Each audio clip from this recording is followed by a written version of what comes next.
반갑습니다. 자기돌봄의 공사부입니다. 한 주 동안 잘 지내셨죠? 이 가을비가 좀 내렸어요. 그래서 오늘부터는 조금 날씨가 추워졌습니다. 네, 감기 조심하시고요. 그리고 저와 함께 공부하는 자기돌봄에 관한 이야기를 통해서 정말로 건강하고 행복하시기를 기원합니다. 네, 오늘 여러분들과 함께 알아볼 철학자는요, 칸트입니다. 칸트는 우리가 그냥 일반적으로 알고 있을 때는 칸트의 시계, 규칙적인 생활을 하는 그런 철학자. 그 다음에 벽돌책을 많이 쓴, 그것도 뭐 어마어마하게 많이 쓴 그런 대단한 지성의 소유자. 또 내지는 되게 곱상하면서 뭐 미혼으로, 독신으로 살았던 그런 철학자. 뭐 이렇게 알고 있습니다. 그런데 실제로 칸트는 그것보다 훨씬 더 열악한 환경에서 나름의 삶을 치열하게 살았던, 네, 정말 우리가 지금 겪고 있는 모든 고통보다 더한 고통을 겪어내면서도 어떤 자신의 존엄성과 그리고 어떤 자신의 가치, 어떤 목표, 이런 것들이 흔들림 없이 갔던 정말 실존적 삶을 살았던 철학자입니다.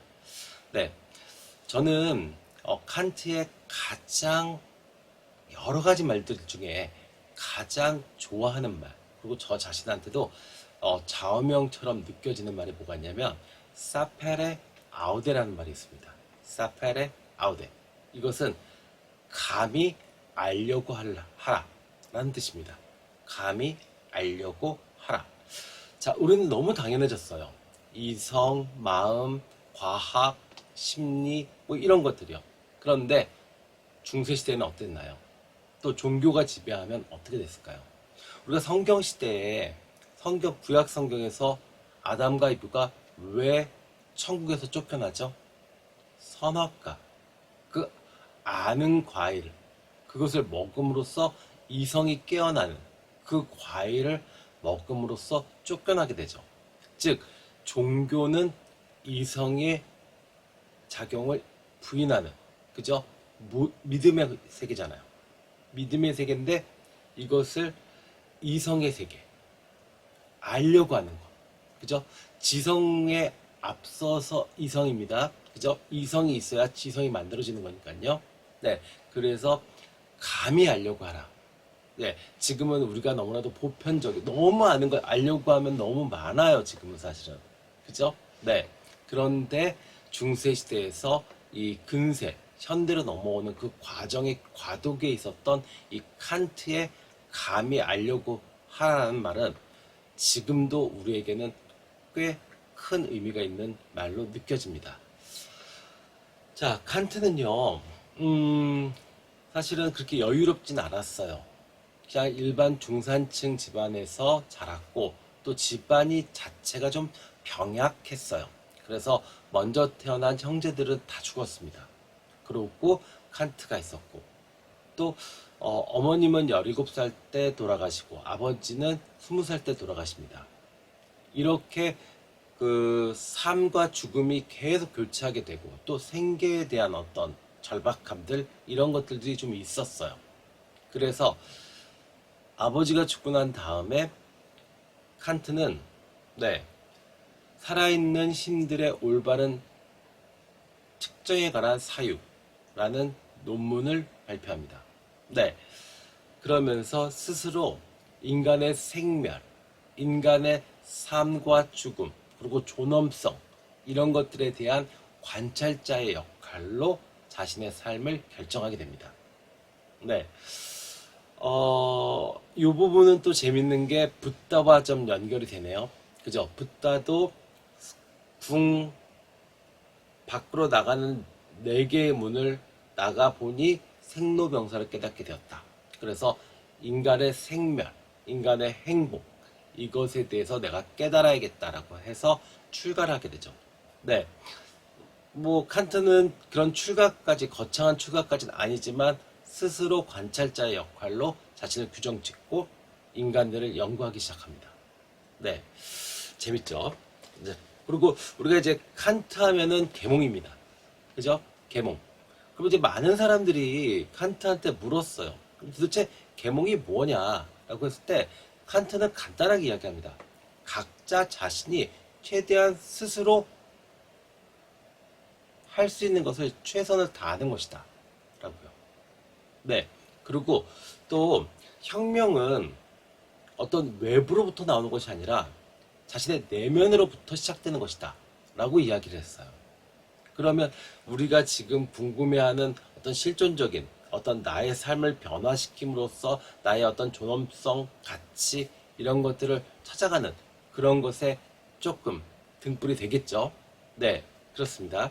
자, 그래서 우리가 이제 칸트 하면은 보편성, 그죠? 이성이 보편성이 있을 것이다라고, 그죠? 어떤 도덕 이런 것들에 대해서 이야기들을 많이 해요. 그러다 보니까 실존주의, 어떤 개인적 삶에 대해서는 조금 안 맞지 않는가라는 이야기도 할 수 있습니다. 아닙니다. 칸트는 인식론에서 각각의 어떤 사유의 틀에 대해서 이야기를 했습니다. 이것이 지금 우리의 삶, 우리가 실존적으로 살아가고 하루하루 무엇인가 결정하는데 분명히 기준점이 되는 거 맞습니다. 네. 자, 그리고 칸트는 또 계몽에 대해서 이야기를 하면서 이 어떤 스스로 자신을 깨닫지 못하는 미성숙된 사람들에 대한 이야기들을 해요. 그래서 그 미성숙된 사람들은 타인한테 의지하게 되고 그 다음에 타인에게 기대게 되는 그런 삶을 사는, 그죠? 종의 삶을 살게 된다라고 이야기를 합니다. 근데 그것의 원인은 네, 게으름, 비겁함, 그리고 결단과 용기의 부족. 게으름, 비겁함, 결단, 용기의 부족이다 라고 원인을 지적합니다. 근데 우리도 현재 그래요. 그죠? 우리도 대부분의 어떤 의사결정이나 아니면 어떤 그 옳고 그름의 기준을 타인에게 의지하는 경우가 되게 많아요.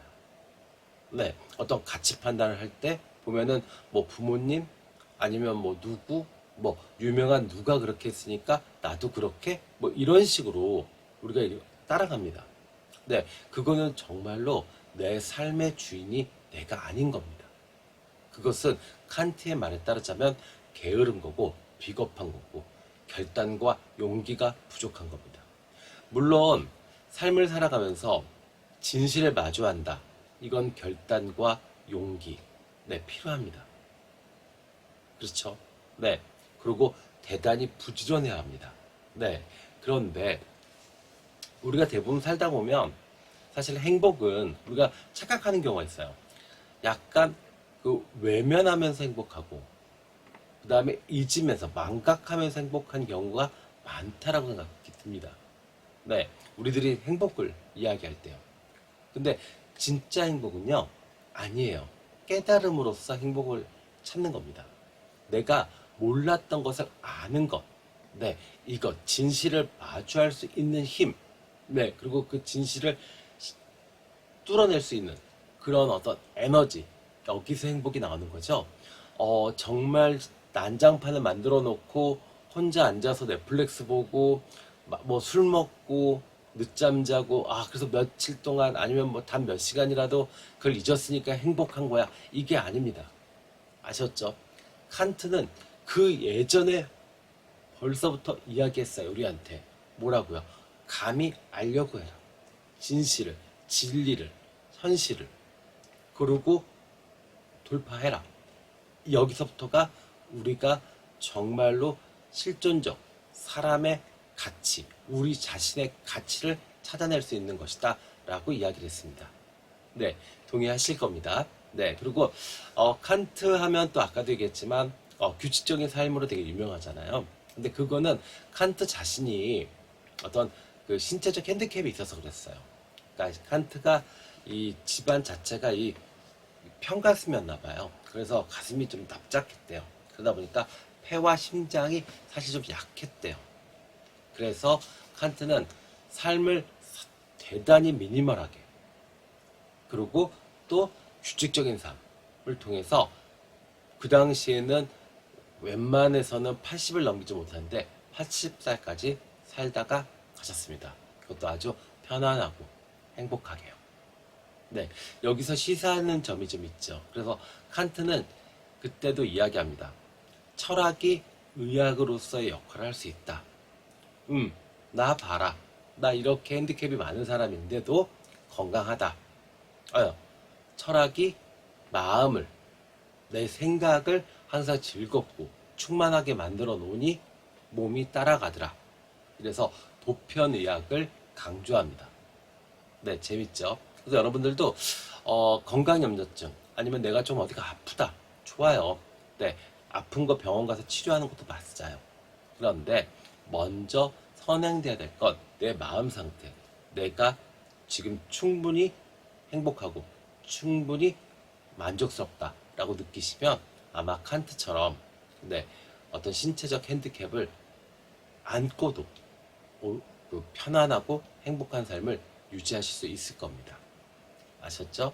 네. 자, 이렇게 멋진 삶을 살다 간 칸트의 마지막 유언은요, as ist 그것입니다.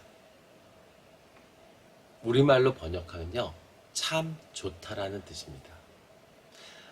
우리 같이 공부하는 도반 여러분들과 저도 죽을 때, 참 좋다. 내 삶이 참 좋았어. 라고 이야기하면 참 행복하겠죠. 그죠? 네. 우리도 그렇게 한번 해보자고요. 그러려면 시작이 뭐예요? 알려고 하는 용기. 감히 알려고 하라. 네. 진실, 진리, 현실을 알려고 하고 그것을 돌파하고 그리고 스스로 자립할 수 있는 그런 어른. 네. 미성숙되지 않은 성숙된 어른으로서의 삶을 살아가면 되는 것 같습니다. 오늘은 이 실존주의의 어쩌면 태동을 만들어준 그리고 정말 현대의 어떤 철학의 아버지라고 할 수 있는 칸트에 대한 이야기를 해봤습니다. 너무너무 방대한 이야기들이 많아요, 사실은. 그런데 실존주의 입장에서 또 우리가 자기 돌봄의 입장에서만 요 정도 이야기를 했습니다. 다음에 또 기회가 있으면 더 많은 이야기를 함께 나누도록 하겠습니다. 제 영상이 좋으셨다면 좋아요, 구독 부탁드리고요. 네, 그리고 댓글로 궁금하신 거 있으면 또 달아주시면 제가 대답을 하도록 하겠습니다. 네, 다음 주 한 주 동안 또 행복하게 보내시고요. 다음 주에 뵙겠습니다. 감사합니다.